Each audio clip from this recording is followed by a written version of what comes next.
मरण मात्रेण जन्म संसार बंधना विमुच्यते नमस्तस्मै विष्णवे विष्णवे।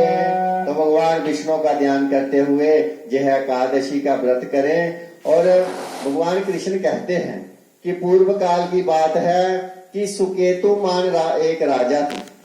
उनकी एक पत्नी थी, चंपा उसका नाम था। राजा बहुत भी धर्मज्ञ, सर्व का मंगल करने वाले, मंगल चाहने वाले थे, धर्मपरायण रहते थे। परंतु एक ही दुख राजा के घर था कि राजा के घर कोई पुत्र नहीं, इससे वह दुखी रहते थे। तो राजा जो है धर्म कर्म करते, और जो धर्म कर्म करता है कहीं ना कहीं उसके ऊपर भगवान कृपा कर ही देते। राजा ने एक दिन विचार किया कि मैं वन में जाऊं। राजा घोड़े पर सवार होकर वन में गए और वहां मनोहर दृश्य देखते, पक्षियों की आवाजें सुनते। तो विचरण करते करते दोपहर हो गई और राजा को भूख लगी, प्यास लगी। तो राजा ने सोचा अब मैं यहाँ क्या व्यवस्था करूं।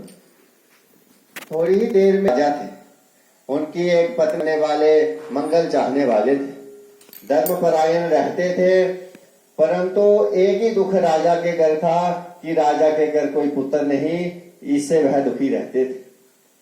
तो राजा जो है धर्म कर्म करते, और जो धर्म कर्म करता है कहीं ना कहीं उसके ऊपर भगवान कृपा कर ही देते।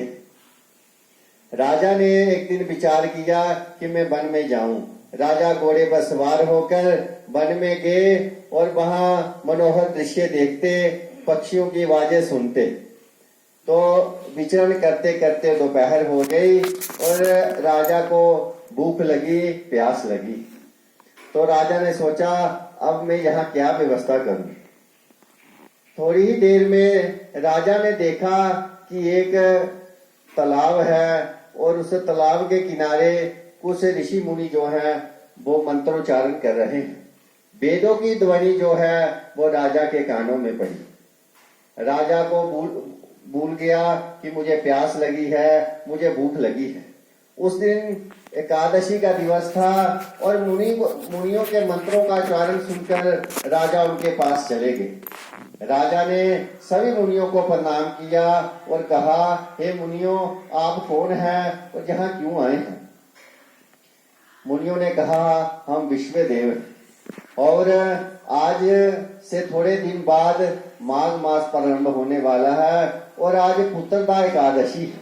इस शुभ दिवस पर हम जहाँ वेदों का गायन कर रहे हैं, और एकादशी के दिन जो भक्तजन सत्संग करता है, मंत्रोच्चारण करता है या श्रवण करता है, उसका असंख्य फल हो जाता है। और आज आप इस दिवस पर आप ही यह सब कर रहे हैं, आज तो परम सौभाग्य है। आज का किया हुआ जो स्तुति पाठ है वो संख्य गुना फल देने वाला हो जाता है। तो राजा ने कहा कि ये पुत्रदा एकादशी से क्या होता है। तो विश्वदेव कहने लगे, हे राजन, जो इस व्रत को करता है उसके घर संतान की प्राप्ति होती। और राजा ने कहा, मैं भी निसंतान हूँ, मेरे पे कृपा करें।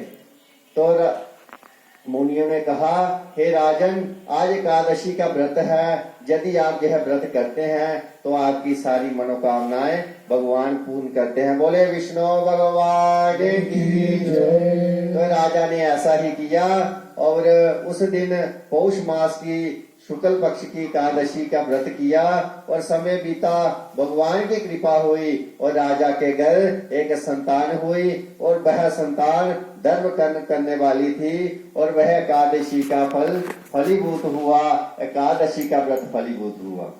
तो बंधुओं, यह कहने का भाव, जो भी इस एकादशी व्रत को करता है, जहाँ इस दिन भगवान का संकीर्तन करता है, उनकी सारी मनोकामनाएं भगवान पूर्ण करते हैं। और आज माँ के धाम में बैठकर यह अवसर आपको आया है, तो माँ भगवती से यही प्रार्थना, हे माँ, ऐसे शुभ अवसर, ऐसा कल्याण नित्य हमारा करती रहना, अपने चरणों में बुलाती रहना और हमें आशीर्वाद देती रहना। बोलो सच्चे दरबार की जय।